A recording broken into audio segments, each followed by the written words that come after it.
Okay, आइए सीधे इसमें चलते हैं। आज हम जिस विषय पर बात करने वाले हैं उसकी कहानी किसी हॉलीवुड ब्लॉकबस्टर से बिल्कुल भी कम नहीं है। हम बात कर रहे हैं जगन्नाथ रथ यात्रा के पूरे 5000 साल के महाकाव्य जैसे इतिहास की। हम इन शानदार ग्राफिक्स के जरिए कहानियों के एक ऐसे सफर पर निकलेंगे जो इतिहास के उन पन्नों को पलटेगा जिन्हें शायद समय ने धुंधला कर दिया था। ये सफर वाकई बहुत ही रोमांचक होने वाला है। अब सबसे बड़ा सवाल जो दिमाग में आता है वो ये है कि लकड़ी का बना एक रथ सदियों के उतार चढ़ाव, साम्राज्यों के बनने बिगड़ने और अनगिनत विदेशी आक्रमणों के बीच आखिर सुरक्षित कैसे रह गया। और सिर्फ बचा ही नहीं रहा बल्कि आज एक वैश्विक पहचान, एक ग्लोबल आइकॉन कैसे बन गया। जरा सोचिए, बड़े बड़े पत्थर के किले मिट्टी में मिल गए, लेकिन लकड़ी के इन पहियों ने समय की चाल को भी मात दे दी।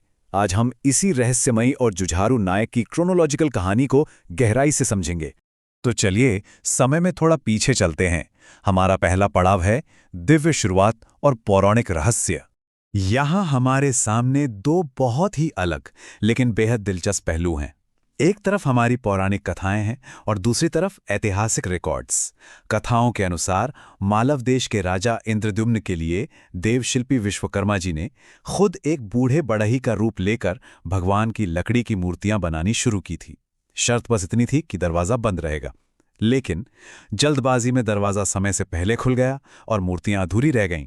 वहीं अगर इतिहास के पन्नों को देखें तो 5वीं शताब्दी में भारत आई चीनी यात्री फाहियान ने भी अपने लेखों में बिल्कुल ऐसे ही रथ उत्सवों का साफ साफ जिक्र किया है। यानी आस्था और इतिहास दोनों ही इस यात्रा की प्राचीनता पर अपनी मोहर लगाते हैं। इन सब में सबसे खास हैं ये 3 दिव्य रथ जिन्हें हर साल बिल्कुल नए सिरे से बनाया जाता है। भगवान जगन्नाथ के विशाल रथ को नंदी घोष कहा जाता है। बड़े भाई भगवान बलभद्र जी का रथ ताल ध्वज है जिसकी ऊंचाई करीब 65 फीट होती है, और बहन देवी सुभद्रा के रथ का नाम है दर्प दलन।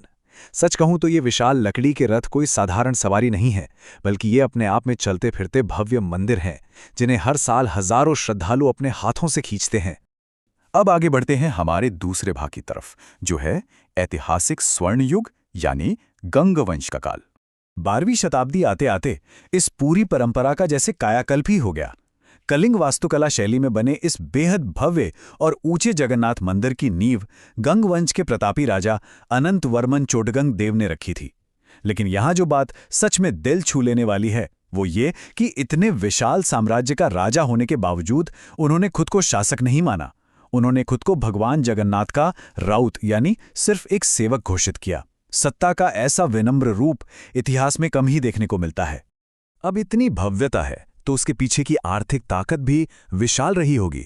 आनंद बाजार का नाम तो आपने सुना ही होगा। ये दुनिया की सबसे बड़ी मंदिर रसोई है और इसका उदय भी इसी दौर में हुआ था। उस समय उड़ीसा के चांदबाली और ताम्रलिप्त जैसे बंदरगाहों से दक्षिण पूर्व एशिया के साथ समुद्री व्यापार बिल्कुल अपने चरम पर था। व्यापार से आने वाली इसी अथाह संपत्ति ने मंदिर की इन विशाल गतिविधियों को मुमकिन बनाया, और उसी का नतीजा है कि आज भी यहाँ रोजाना हजारों भक्तों को महाप्रसाद खिलाया जाता है। लेकिन हर कहानी में सिर्फ उजाला नहीं होता। चलिए अब बात करते हैं उस मुश्किल दौर की, आक्रमण, संघर्ष और अटूट आस्था। इस स्लाइड के टाइमलाइन पर अगर नजर डालें तो साफ पता चलता है कि मंदिर और रथ यात्रा ने अपने वजूद को बचाने के लिए कितना लंबा संघर्ष किया है। प्राचीन काल में रक्त बाहु का आक्रमण हो, जिसके खौफ से भगवान की मूर्तियों को पूरे 146 सालों तक जमीन के नीचे छिपाकर रखना पड़ा था, या फिर 14वीं सदी में तुगलक शासकों के हमले हों, और सबसे खौफनाक था 1568 का काला पहाड़ का विनाशकारी हमला। इन आक्रमणों की वजह से कई बार रथ यात्रा को पूरी तरह से रोकना पड़ा, लेकिन भक्तों और सेवकों ने कभी हार नहीं मानी। उन्होंने हर बार मूर्तियों को गुप्त जगहों पर ले जाकर सुरक्षित रखा। अब इस स्लाइड के बारे में जो बात सबसे दिलचस्प है वो है ब्रह्म पदार्थ का रहस्य। देखिए, मूर्तियां तो लकड़ी की थीं जिन्हें आसानी से जलाया जा सकता था, लेकिन उनके अंदर एक ऐसी चीज स्थापित थी जिसे ब्रह्म पदार्थ कहते हैं। भगवान जगन्नाथ का वो अविनाशी और रहस्यमयी सार जो कभी नष्ट नहीं हो सकता। जब 1568 के भयानक हमले में काला पहाड़ मूर्तियों को आग लगा रहा था, तब बिसरा मोहंती नाम के एक परम भक्त ने अपनी जान की परवाह किए बिना जलती हुई आग में छलांग लगा दी और उस पवित्र ब्रह्म पदार्थ को सुरक्षित बचा लिया। आस्था की ऐसी मिसाल वाकई रोंगटे खड़े कर देती है। संघर्ष के इस खौफनाक दौर के बाद आइए अब रथ यात्रा की कुछ ऐसी अनोखी परंपराओं की बात करते हैं जो सामाजिक समानता की सबसे बड़ी मिसाल हैं। इस पूरी यात्रा का जो सबसे शक्तिशाली हिस्सा है वो है छरा पहनारा की रस्म। जरा इस दृश्य की कल्पना कीजिए। पुरी के राजा, जिन्हें गजपति महाराज कहा जाता है, वो एक चांदी की पालकी में आते हैं। वो रथों पर चढ़ते हैं और फिर एक सोने की झाड़ू से रथ के उस पूरे प्लेटफॉर्म को खुद बुहारते हैं, साफ करते हैं जहां भगवान विराजमान है। मतलब जो राजा पूरे साम्राज्य का मालिक है, वो भगवान के सामने एक साधारण सफाई कर्मचारी बन जाता है। यहाँ सबसे अहम बात जो हमें समझनी चाहिए वो ये है कि इस उत्सव के दौरान जाति, पंथ या ऊंच नीच का कोई भी भेदभाव नहीं रह जाता। छरा पहनारा की रस्म ये साबित करती है कि आध्यात्मिक शक्ति के सामने राजनीतिक और शाही ताकत को झुकना ही पड़ता है। जब साम्राज्य का राजा ही झाड़ू लगा रहा हो तो समाज की सारी दीवारें खुद ब खुद टूट जाती हैं। पूर्ण समानता का ये संदेश सदियों पहले ही इस यात्रा ने पूरी दुनिया को दे दिया था। हमारी इस कहानी का आखिरी और शायद सबसे शानदार अध्याय है पुरी से पूरी दुनिया तक का सफर। जब 16th सेंचुरी में पुर्तगाली व्यापारी और 17th सेंचुरी में जीन बैप्टिस्ट एवेनियर जैसे फ्रांसीसी यात्री पुरी आए, तो वो इस नज़ारे को देखकर पूरी तरह से दंग रह गए। इन विदेशियों ने रथों की शानदार इंजीनियरिंग और भीड़ के उस जबरदस्त उत्साह को देखकर मानो दांतों तले उंगलियां दबा लीं। हालांकि अपनी सांस्कृतिक समझ के कारण कभी-कभी वो इस इंटेंस भक्ति को अंधविश्वास या अराजकता समझ बैठते थे, लेकिन इस आयोजन के इतने विशाल पैमाने को वो कभी नकार नहीं पाए। और अगर आधुनिक समय की बात करें तो ये यात्रा हर सरहद को पार कर चुकी है।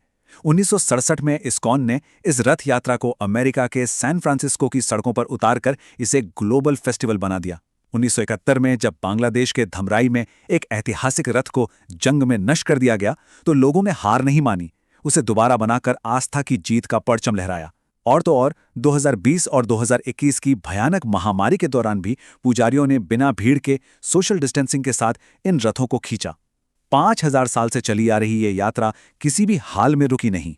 तो इस पूरी कहानी को जानने के बाद एक बहुत ही गहरा सवाल जहन में आता है। आज के इस दौर में जहां हम डिजिटल स्पीड और इंस्टेंट नतीजों के पीछे भाग रहे हैं, वहां लकड़ी के एक भारी भरकम रथ को लाखों लोगों द्वारा धीरे धीरे एक साथ खींचने की ये परंपरा इस मॉडर्न दुनिया को आखिर क्या सिखा सकती है?